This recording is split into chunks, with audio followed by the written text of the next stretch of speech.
मित्रांनो, धर्मवीर 2 या चित्रपटाचा ट्रेलर आत्ताच नुकताच यूट्यूबवर पाहिला।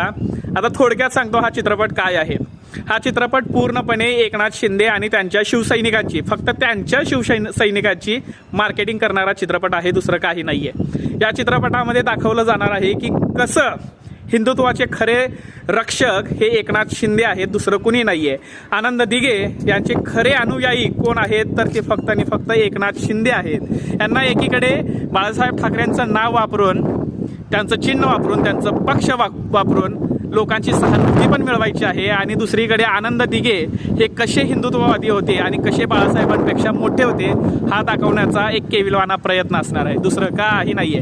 आणि मी दाव्याने सांगतो, हे माझ्याकडून लिहून घ्या, ज्या वेळेला विधानसभा निवडणुकीच्या आचारसंहिता जाहीर होतील आणि मतदानाच्या प्रोसेस सुरू होतील त्यावेळेला हा चित्रपट प्रत्येकाच्या टीव्हीवर दिसेल फ्रीमध्ये, ह्याची खात्री